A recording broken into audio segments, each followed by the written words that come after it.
JRTV is back with the 2004 NASCAR Nextel Cup Series season, and we're here for race number 5 of the season in Hampton, Georgia at the Atlanta Motor Speedway. This is the Bass Pro Shops MBNA 400, always one of the fan favorite racetracks we come to. We're going to see high tire wear here today. We're going to be seeing fast speeds and likely some green flag running here today at the Atlanta Motor Speedway. I'm Joe Rakowski, along with me in the booth, a driver who's won many times at the Atlanta racetrack. However, on the old configuration, it is Trey Barlow. So Trey, you've never raced on this new configuration. We've only had 3 races on it in 2002 and then both races in 2003. But Trey, one common denominator between all 3 of those races, they were won by a driver from Hendrick Motorsports. We have Jay Randall, who's driving the 48, won it in 2002, and then last season Brett Searer won it in the spring. Keegan Thompson won the finale. So Trey, Hendrick has to be the favorite here today. However, they're not starting inside the top 5.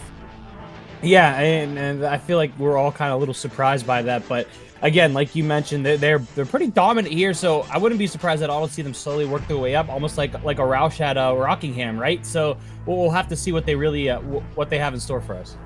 And they're not really starting all that far back. Drew Webb, who is their rookie, is starting inside the top 10 and 7th. Then you have Jerry Chen and Matthew Burnett just outside of the top 10. Lathan Strickland just outside the top 15. Then Keegan Thompson's the one who's far back in 28th place. But certainly, with a track like Atlanta, they can move their way through the field and try and get good track position by the end of the race. But speaking of good track position, Trey, the man who has it here today is number 43 for Petty Enterprises, Roberto Crown Jr., who is pretty good in practice, but stepped it up in qualifying. And Trey, kind of an underdog story here to get on pole position for Petty Enterprise. Remember, Crown does have a win in the series. It came under wacky circumstances at another mile-and-a-half racetrack at Lowe's, but here today, Trey, pure speed out of the 43, it looks like. Yeah, he is. He almost caught himself a little off guard with how well he ran in qualifying, but it definitely looks like he is. He has a fast race car underneath him today, so we'll just have to see if he can put a good race in together here and hold off some of these stronger guys starting behind him. That's for sure, and some of those stronger guys could be more underdogs. We have Melling Ultra Motorsports put both their cars inside the top 10 to start here today. We have Ahmed Walid in the 91 starting in 6th place, Big Rose starting in 9th place. So watch for those 2 teammates who, that team's never won in the Nextel Cup Series. Maybe today could be the day. Watch Jordan Stout, the number 6 car. He's been very good here at the Atlanta Motor Speedway. Had a slow start to this season, picked it up at Rockingham, looking to continue that momentum. Mathis Wells in the number 20 was a top 5 finisher, won a championship here back in 2002. His teammate Chris Jericho in the 18 starts on the 2nd row as well, so watch for the Joe Gibbs boys. Watch for Luke Wright. He's always been good at these mile-and-a-half racetracks. He's good right now here after practice and qualifying, and the list goes on. Zachary DeLello, one of the dominant drivers of the season, starting well as well. But Trey, this is a big race, maybe not necessarily for the points lead, but in terms of points for drivers that are down near the bubble for the top 35, because after today's race, Trey, the top 35 in points for this season, they lock in. So no longer after this race will we go back to 2003 points to lock people in. We will now base it purely off of the 2004 points, and where that comes into intrigue is that Max Davis sits 35th in points as we enter into this race. However, Trey, he missed the race here at Atlanta, so the door is open for someone like Benny Lynn or Nathan Baird or Zachary Fitzwater Sr., Nathan Stapleton to jump their way in and lock themselves in, knock Max Davis out, and have Davis have to qualify for the next few races to try and get himself back up inside the top 35 in orders points. So Trey, a lot riding on this race for some of these drivers that are maybe towards the back of the field trying to get the points required to get up inside the top 35. Yeah, so, I mean, for guys like up at the front here, they're going to be racing for the win, but like you mentioned, for those guys racing for the 35th, they have a whole nother thing on their mindset here. So it'll be, there'll be battles all throughout the racetrack, but for totally different reasons. So it'll be interesting to see how everything, kind of settles out here and who's willing to risk it for whatever they're going for.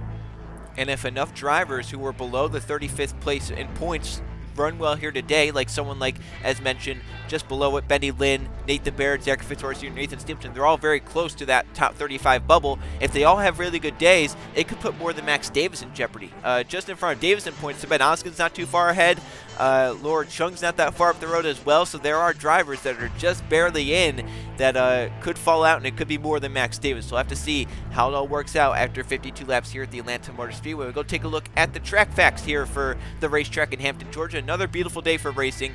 Clear sunny skies, 70 degrees, and just a little bit of wind out here. It shouldn't really affect the racing too much at all out there on the racetrack. 1.54 miles is the track length. That's 2.48 kilometers. 52 lap race. That's about 80 miles in length. The field window was 34 to 37 laps. However, talking to crew chiefs who did a little bit longer runs, no one ever did a full fuel run during practice. But of the teams that went 18 to 20 laps, they're saying tire wear is so massive here that they could be maybe pitting a little bit sooner. So we'll have to see if that comes into play or if they decide to run the fuel out of the fuel tank.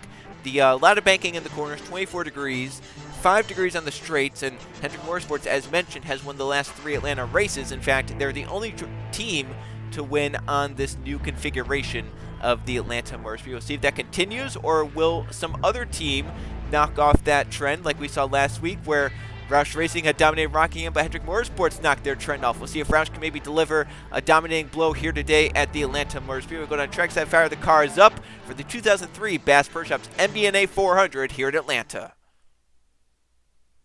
Drivers, start your engines! Fired up if you're ready. Fired up, ready. Fired up if you're ready.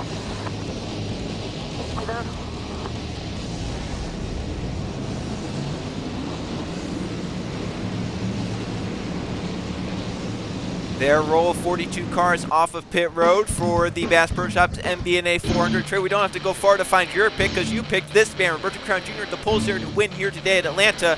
What makes you say he's going to get to victory lane here today?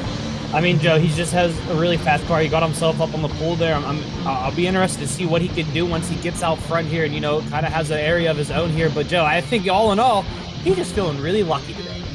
Maybe it's because he has some lucky charms on the hood of that car. We'll have to see if that luck continues into the race. I'm picking the man starting in 8th place, Eli Bright, in the number 8. You have the 8 in 8th place to start, but this season, he's been so good in practice, but it's not translated into the race. And sure, this number 8 team has not finished inside the top 10 in a good bit. Their best finish in the last 13 races is 9th place. However, he didn't practice well here today. That lack of practice speed is going to translate into good race speed for the number 18. I'm picking Eli Bright to win here today at Atlanta. And the 8 drivers going home, not racing today: Skylar Taylor, John Barrymore, Max Davis, Matt Tuck, Colin Teague, Marcus Lerb, Tegan Fox, and Angel Gutierrez. The pace car is in. Roberto Crown Jr. and Jordan Stout are the front rows. We come down to take the green flag. We are underway in the Bass Pro Shops MBNA 400.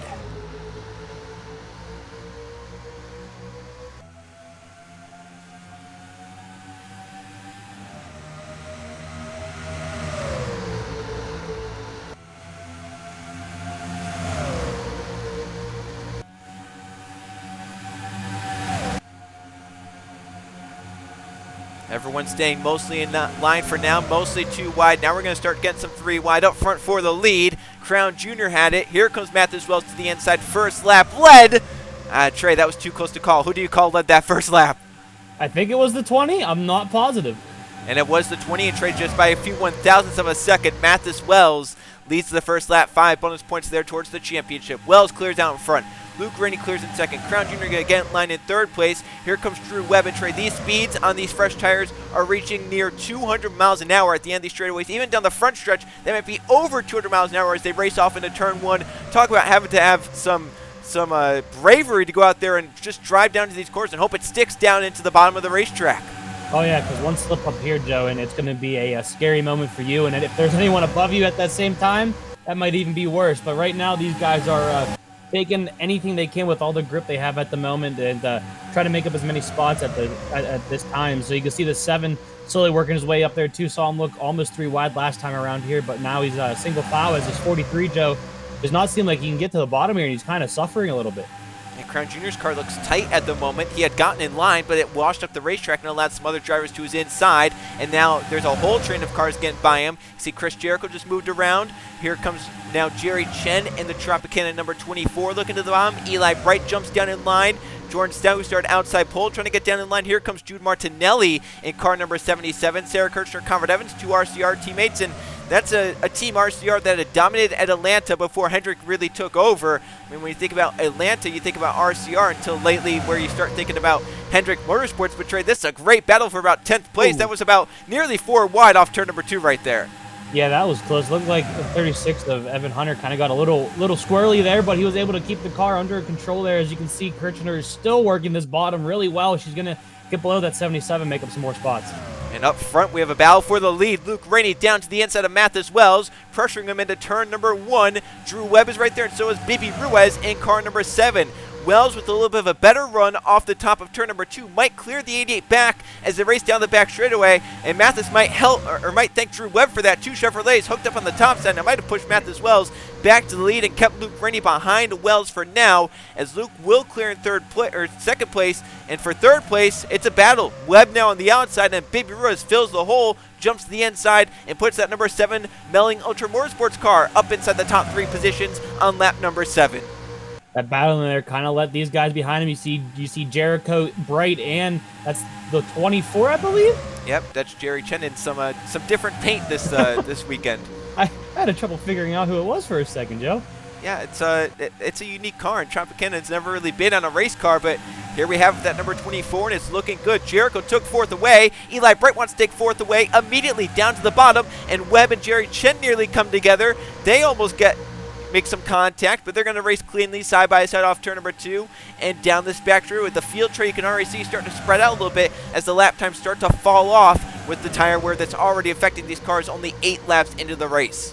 Yeah, so we'll have to see who is almost kind of saving their stuff a little bit here. Maybe make a late run to the front here before pit stops happen. But at the moment, these guys are still trying to, really jockey for position here, try to settle things out. You can see the top 5 are pretty much single file, but now we have Stout kind of making a move on two Hendrick guys right now. Yeah, Stout, who started outside pole, fell back, but starting to come back to the front. He has 2 runner-up finishes. You can see Drew Webb go really wide there in the number 84. Eli Bright making a pass on Bibi Ruiz, but Jordan Stout has 2 runner-up finishes at Atlanta and 8 starts, but has never visited victory lane here. So maybe today he can break that trend, get to victory lane. Eli Bright clears for 3rd place on Bibi Ruiz. Jericho coming for 4th on Ruiz behind Chen and Stout still side by side. How about Hunter Reed moving through the field number 45 car? Didn't really qualify all that well. Here he is racing his way to the front. Here's Riley Spurlington racing to the front. Here's Tim Gary, Matthew Burnett, and how about Keegan Thompson, Trey? We mentioned he started 28th place, the lowest of the Hendrick cars, the only Hendrick car not inside the top 20, but Keegan Thompson right now is up inside the top 20, now inside the top 15 in the 15th position. That number 5 car, just like we saw in the finale last season, looks strong. Yeah, he's definitely slowly making his way up here. He's actually following another one of his teammates there in that 25, who's also making his way up. But right now, Joe, we're still battling it out here. I believe this is for 4th place. That is. That's Bibi Ruiz moving back by Chris Jericho. Up a little bit further for 2nd place, Luke Rainey and Eli Bright to go side by side. So Eli Bright with a pretty strong car to begin this race, the first 11 laps. He's carved his way through the field. He's now carving a path for 2nd place by Luke Rainey. They stay side by side, and if they stay side by side for too long, the rest of the field might catch up, but now they're going side by side for 4th again. Ruiz had taken 4th from Jericho. Jericho's going to try and take it right back in turn number 3. There was almost a little bit of contact there. It looked like the 7 kind of wanted to take the middle away, but at the same time, Jericho kind of slid up with the tires starting to fall off there, but they were able to keep off each other, but that just allowed the door open for the 45 to make a move as we're looking 3 wide again. We're thinking better of it. No, we're not. We're going to make it happen. Trey, this is a mess of cars back here. This is about 10th place, and they are all over each other here at the Atlanta Motor Speedway. And look at this. This is like their super speedway racing out there. Something or someone's got to give, right? I mean, sooner or later, it's someone's going to give or something's going to happen that we don't want to see happen. But right now, they're making it work. I don't know how, but finally, the 45 was able to pass Jericho. I think the tires are going to give sooner than anything else, right? I mean, they're pushing these things to the limits, and if what the crew chief said are true with practice, that these tires can't really go all that well. Look at this; they are 3 wide, about 2 rows deep. I don't understand why. I don't understand how they're racing like this, and they're making it work. But it's really impressive. And look at Benny Lynn. Benny Lynn started last in this race, Trey. He's moving up to try and get by a Hendrick car, Keegan Thompson. And, I mean, this is one of those drivers, Trey, who's just on the outside the top 35 in points. This could be a really big day for that number 40 team at Chip Ganassi Racing. He's right now up battling for 9th with Thompson into turn 1. We have all 5 Hendrick cars in this group right here, Joe. I think that's scary if you're Jordan Edwards, right? Yeah, it would definitely be. I don't want to see all 5 of my cars in the same pack, especially with the way they're racing right now. The 25 was able to get away, but The four of them are still trying to figure out what they want to do. And there's 3 of them right there. Lathan Strickland trying to pass Jerry Chen. Keegan Thompson trying to maintain a spot from Tim Gary. Up at the front trade's tightening up. Eli Bright is closing in on Mathis Wells as we near the 16th lap completed of this race. Eli Bright gaining just a few hundredths every lap, and it's starting to really close in. Jordan Stump moves back by Bibby Ruiz. He moves up to 6th place. Here comes Matthew Burnett for 7th place in that number 25 car. Ruiz on the top, dropping back. He'll fall back to 8th, and here comes Burnett carving a path to the inside of Jordan Stout off turn number 4. That 25 looks like he's maybe saved his tires a little bit more, starting to gain on these guys in front. Yeah, maybe he was one of those guys that, kind of took it easy, was in the middle of it, not really trying to push his stuff, but now he's taking advantage of everyone else that was going 3 wide and sending dive bombs in the inside and trying to hold the outside and all that stuff, and now he's making up ground pretty quick here, so we'll have to see how far he can get up before we come to pit stops here within the next, I don't know, what'd you say, another 10 laps, give or take? It could be 10 to 15 laps. It just depends when these crew chiefs want to bring them down. Do they want to split it in half? Do they want to run to the end of the fuel window? We're going to have to see us up front for the lead. Eli Bright is right there on Mathis Wells. He looked to the inside in turn 1. Didn't have the room to make it work, but he is right there, Trey, all over the back of Mathis Wells. This lead change could come very soon with how that number 8 car is rolling through the bottom of the racetrack. If these two get side by side for a lap or so, Joe, that's going to allow that 88 of Luke Rainey to really close in and really make it a 3-car contest here. Finally, Eli Bright gets to the inside. Is he going to be able to lead this lap? I don't think he has momentum, but he's still got the inside line, which is where you want to be. Preferred lane for Eli Bright off into turn number 1. He has the bottom of the racetrack. He and Mathis Wells are door-to-door, side-by-side for the lead. And the Budweiser number 8 Chevrolet edges ahead off turn number 2, but not quite clear. He has to stay side-by-side for now, but Mathis might yield into turn 3, and Eli Bright is now clear. He leads the Bass Pro Shops MBNA 400. And as mentioned, he's on a streak of races that's not been so good. The start of this season has been so good. His average finish in the last 5 races straight is 25.6. Well, here today he's trying to change that in a big way by maybe winning here today at Atlanta. Eli to the lead, Wells back to 2nd, Luke Rainey, Hunter Reed, Jericho, and Burnett are closing in, and then Benny Lynn has moved up to 7th place in the number 40, and this is a racetrack Chip Ganassi Racing has really figured out since they've reconfigured it. For whatever reason, they've always had at least one car that's run well at this track since they've reconfigured it. Think about Sarah Kirchner in the first race here and at this new configuration, the 2002 finale. I think about the 41 driver Jason Albert in this race last season. So they've had fast cars here when they've reconfigured it. And back for the lead, Trey. Eli got to lead a lap or 2. Mathis Wells coming right back after him, though. Yeah, they don't know who really wants to be the main leader of this race. But look, Joe, behind them there, 2 cars creeping up on them. Really, almost going to be 4 cars creeping up on them right now. Oh! Wow! Hunter Reed and Luke Rainey nearly made contact. They kept it off each other, and I don't think a piece of paper could fit between the wheel wells of those cars because, my goodness, Hunter Reed drove it in, nearly took out Luke Rainey, but they kept it clean here on lap number 22. I don't know if Luke Rainey's going to be too appreciative of that, Joe. That was a lot closer than I think anyone wanted to see. He's coming back at him, trying to move to the inside. Maybe he'll try the dive bomb in turn 3. He does! He did! Oh, maybe and a little bit of contact? Yeah, he may have gotten to the fender, gets him up the track, and all this is doing is helping Matthew Burnett catch up. This number 25, one of the fastest cars on the racetrack as they run. Burnett is right there on the back of Luke Rainey and Hunter Reed. He might take third away from both of them. I mean, you can't really blame Luke Rainey for being a little upset at that move by the 45, but wow, that was I wasn't ready for that, Joe. No, that was very close, but luckily everyone gets out of it alive as we're now 23 laps into this race train. I'm looking at the lap times. They are 2 seconds off of their fastest times at the beginning of this race. 2 races in a row where tire management is the biggest key to winning this thing. And Joe, right now, I think the 2 that are doing it best are the ones that are really kind of racing each other the hardest right now during this entire thing. The 20 and the 8, they have not been very nice with each other, but at the same time, they're keeping their distance. They cannot decide who wants to lead this race for a good majority of it. Mathis Wells had dominated the opening portion. Eli got by him.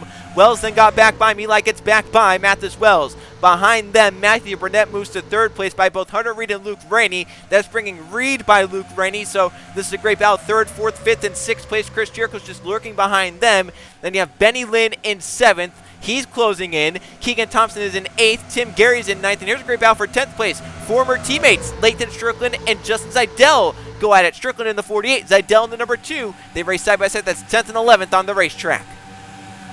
So now, Joe, we're 25 laps into this thing. Oh, that was really close. It looks like the 2 washed up a little bit, but we're 25 laps into this thing right now. Crew chiefs are starting to kind of, talk back and forth with their spotter and driver about what they're thinking about the car, pit stops, what they want to change, all that stuff, right? Where do you want to position yourself? As in, like, do you want to push now, try to get as many spots as you can, and almost kind of maybe even think about undercutting it to try to gain more spots, or do you want to, kind of go in with the leader and just kind of see how the tire management goes on the second half of the run? I think pitting sooner has to be the big strategy call here, trying to get those tires on as quick as you can, because these tires have fallen off so much. Trey, we're nearing 3 seconds of fall off now as they're still battling for the lead. Matthews Wells is back on Eli Bright, and Trey, this is just bringing Matthew Burnett into it. But Trey, almost 3 seconds of fall off after 25 laps. These tires are screaming for help, and they could still run another 7 to 10 laps on fuel. I don't know, Trey, though, if the drivers are going to want to do that with how slow they're going. I mean, it looks like they're kind of crawling through the corners now. That makes you wonder, maybe, someone in the back here might want to do a really big gamble and come in a lot sooner than a lot of people are thinking, and try to take advantage of that 3 seconds of fall off, right? And see how many positions you can make up. But the only problem with that being is come near the end of the race, you're going to be so slow that everyone else might kind of even it out. But the real question is the time you're going to make up when you first put them on worth it? Well, some of these guys that have really done a good job saving, and they've come alive in these last 5 laps. Benny Lynn is used by Chris Jericho for 6th place, and then Keegan Thompson is up to 8th place and closing in on the front 7. And as it stands right now with that big fall-off, Trey, if Keegan Thompson was in 8th place, if he pits just a lap sooner than Matthews Wells, he could come out with a 1.5 second lead over Matthews Wells. That's just how much this tire fall-off has attributed to the pace here, and how just one lap can make that big of a difference. Keegan Thompson is about half a straightaway back, Trey, but could easily be in the race lead if no one in front of him pits, and he pitched just a lap before them. You mentioned 1.5 seconds, so really that means anyone in the top 7 could really, kind of make their way back up to the lead of this thing if they play it out right. But really, the question is the driver going to execute as well as your pit crew? Are they going to execute without any faults on pit road? Well, as we're nearing now 30 laps completed, still no one has made the move onto pit road. Quick update on some other drivers. Evans and Brando have moved through the field nicely. They're top 15. DeLello moving up inside the top 20. Ruiz has dropped back. Fitzwater came from the back of the field. He's 41st. He's up now in 20th place. Hernandez is just outside the top 20. You have 2 RCR cars back there with us for the lead. Eli comes back on Matthews Wells, but there's some drivers towards the back. Tyler Belladonna's not made much noise today. Neither is Justin Atkins. Evan Hunter's back there. Laura Chung is back there as well. Our pole sitter Roberto Crown Jr. is in 31st place. And, the list goes on and on. Nathan Stapleton's down there.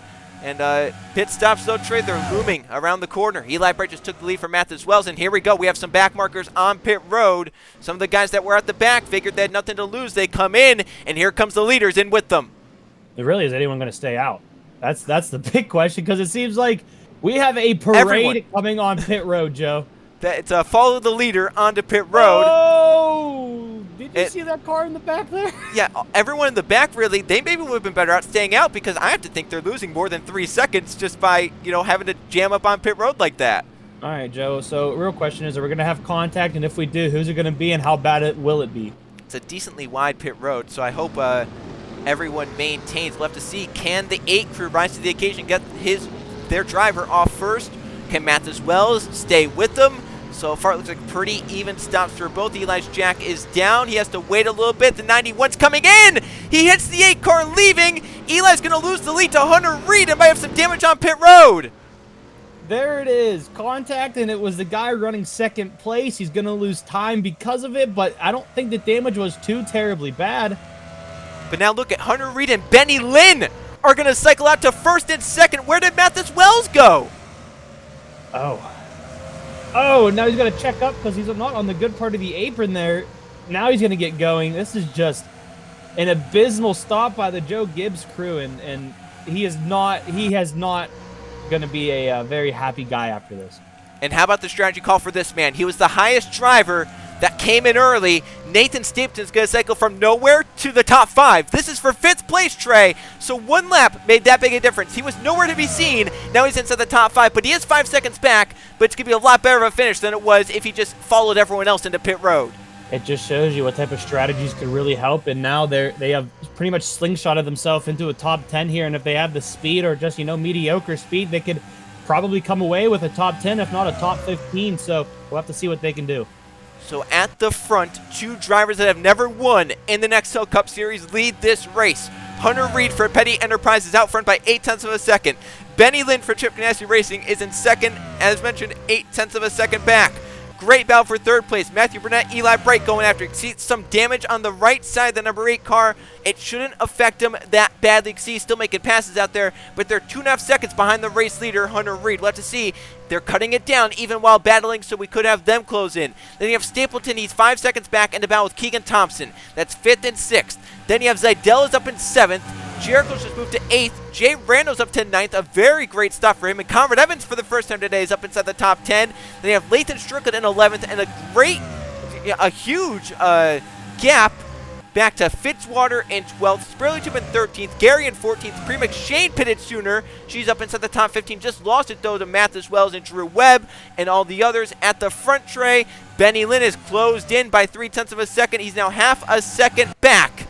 You see this battle for third still going on. There's Benny Lynn hunting down Hunter Reed. And on pit road, Ahmed Walid, who obviously hit the 8 car, is now 3 laps down. They're obviously probably fixing some of that damage as he hit with the front fender, and that's obviously a very pristine portion of the race car. Yeah, definitely. But, you know, Eli Bright is probably really frustrated in that car right now. You can see him getting passed yet again by that 25. But, you know, we know he's got a fast car, right, Joe? He was battling for the lead, leading laps, doing all that stuff. He cannot get to the point to where he's overdriving the car, trying to catch back up to 1 and 2. He knows the tires are going to fall off, right? So really, at this point, he's just going to kind of manage his stuff now and let them come back to him. You know who's not managing their stuff are these guys back here. They're going 3 wide. Jay Rando shoved it to the bottom of Jericho and Keegan Thompson. At the front, the gap is still coming down for the race leaders. Now 0.3 of a second between Hunter Reed and Benny Lynn. Here's Justin Zidell moving for a top 5 on Nathan Stapleton. Jericho right there with them. Then Jay Rando, who, you know, one of the Georgia guys in the race, trying to get up here and have a good result for that amazing sponsor in the car, the Children's Hospital for Atlanta, Georgia. And I mean, it's a great look at this. He is driving very aggressively for this top 5 position. I think, look at that. He almost came across the back bumper of the 18 of Jericho. Yeah, if they would have made contact there, that was definitely going to result in Jericho taking a spin, and that would not have been good. As you can see, the 91 finally coming off pit road there. But Joe, these guys are it's kind of what we saw in the first run, except it's what, 10 cars smaller? Yeah, it's there's a lot less cars in this battle, but it's still just as good. I mean, these guys are all over each other. Jericho just took 5th from Zidell. Rando takes 6th. Thompson 7th. Zidell back to 8th. Evans now in 9th. Lathan Strickland up to 10th.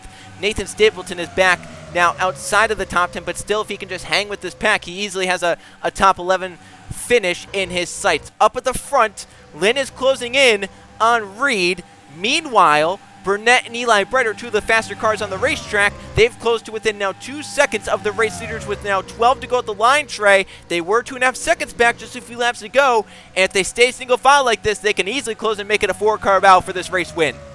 There it is. So I bet you that 45 and 40 were trying to gain as big of a gap as they can, pushing their stuff. But now it's kind of going against them right now. So we'll have to see what comes down whenever we get down to, like, say 5 to go, if they can close in any farther or not.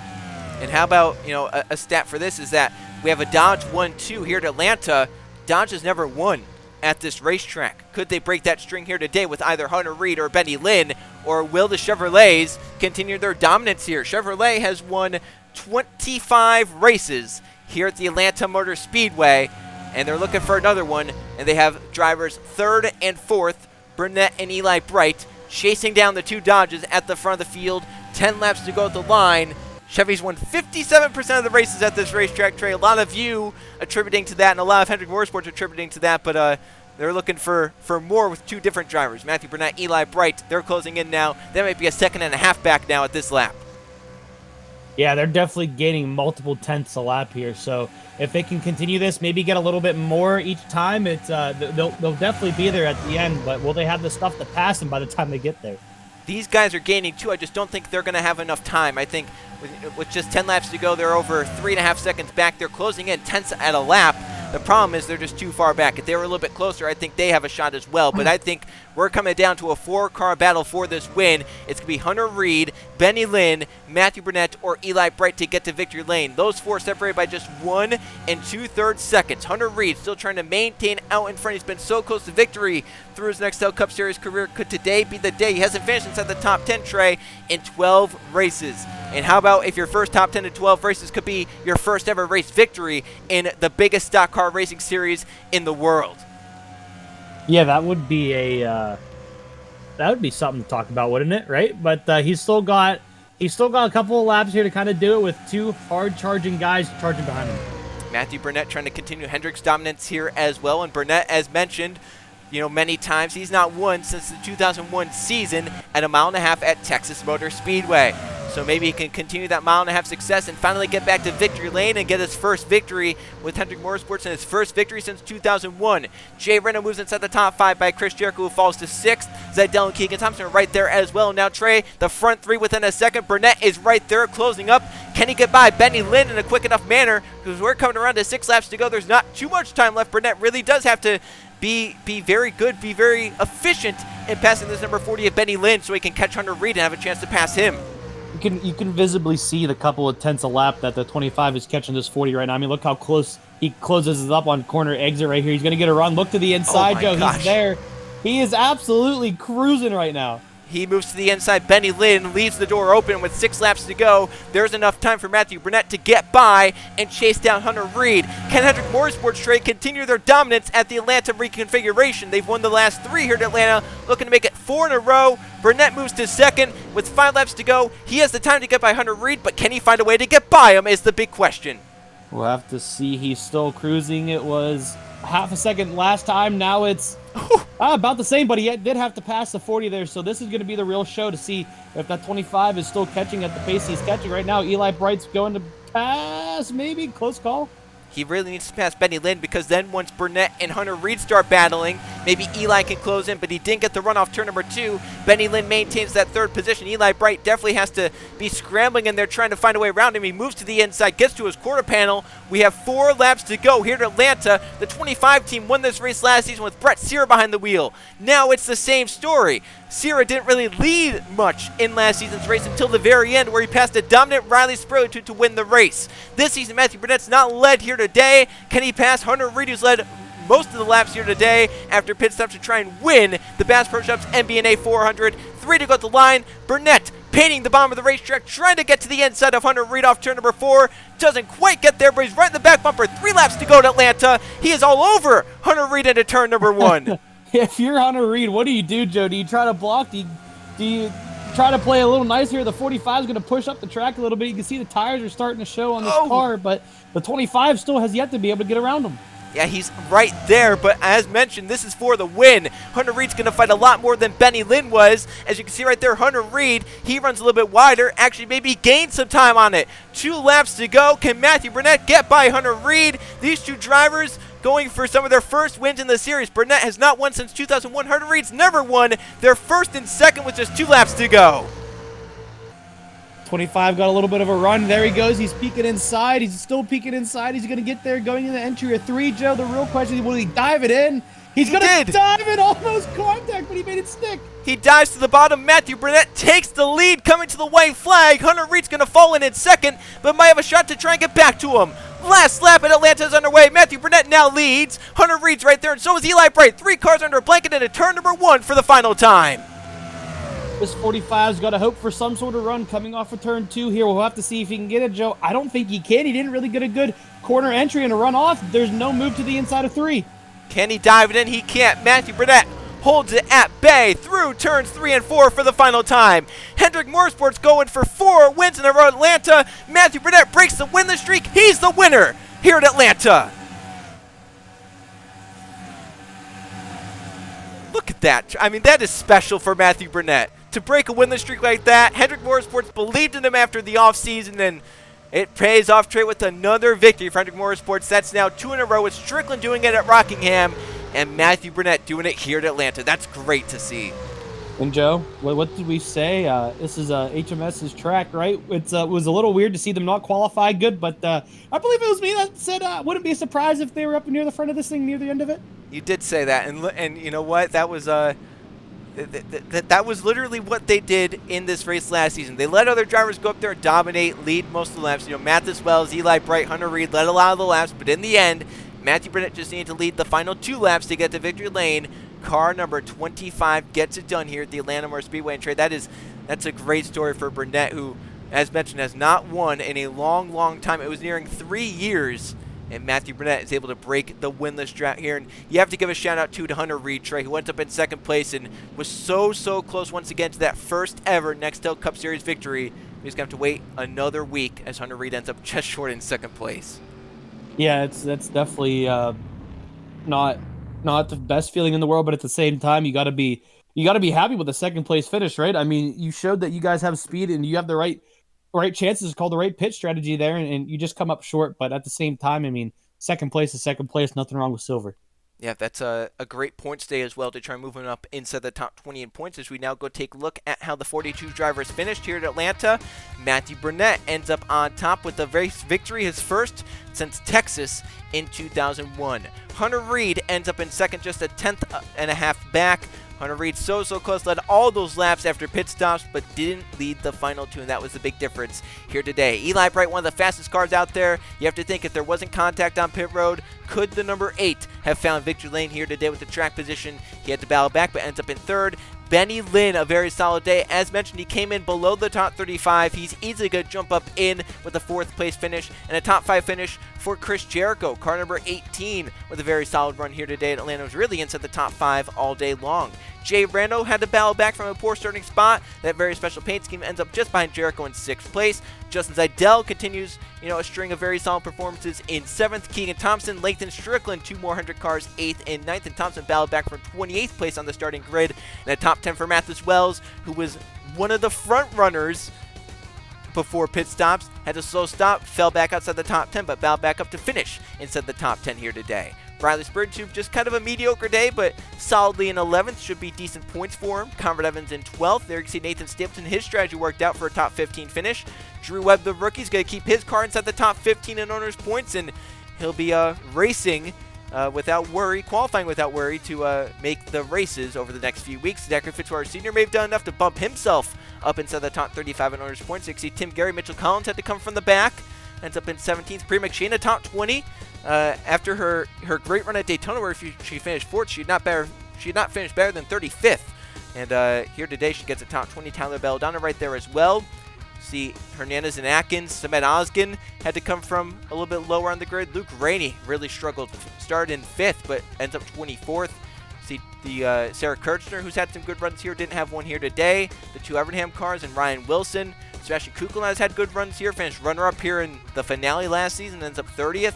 There's Nathan Baird and David Dixon, his first race in a few. Bibby Rose was running well here today, but ends up 33rd. Evan Hunter, that was a very lackluster day and kind of out of character. Never really performed well. Jordan Stout, he started 2nd, ends up 35th. Jerry Chen, 37th. Crown Jr., the pole starter, 38th. Keyshawn Richardson, out of character, 39th. Dixie Staubs and Jude Martinelli down there, 41st. And obviously, as mentioned, Ahmed Walid was preparing damage on pit road, finishes 6 laps down in 42nd place. So a lot of surprises down there as we go take a look at the points, and that's going to shuffle the points up. Drivers like Richardson, who didn't have good days, and some of the others are going to drop the points. Jerry Chen as well, but there are some drivers like Matthew Burnett can move up the points. Eli Bright can move up. Chris Jericho and some of these others with good days, they're going to move up the points. So Trey, not only did we see someone break a winless drought here at Atlanta, but we saw a lot of big names finish outside the top 30. Yeah, it was a very strange day, but I think that's just what happens when pit strategy gets involved, is that some drivers hit it right on and some drivers tend to miss the mark, and those ones that miss the mark suffer greatly because of it. And I think that's what we saw here today. But at the same time, it's good for those ones that can guess it right and benefit from it. And here today we saw one fantastic race, caution-free all throughout. Some very great tire wear and great racing all throughout the race. In the end, Matthew Burnett steals it at the end and gets the 25 team their second Atlanta win in the last 3 Atlanta races. Congratulations to Burnett and that whole 25 team on a great victory here today. Next week on JRTV, we'll head to the Las Vegas Motor Speedway for the UAW Daimler Chrysler 400. So if you liked what you saw here today, you're probably going to like what you see next week at Las Vegas, another mile and a half racetrack, a little bit less banking there. However, it's produced some great races over the past few seasons, and I'm sure next week is not going to be any different at Las Vegas. So that's it from Atlanta here on JRTV. For Trey Bardot and Joe Rokowski, so long. Congratulations to Matthew Burnett on breaking the winless streak with a win here at the Atlanta Motor Speedway.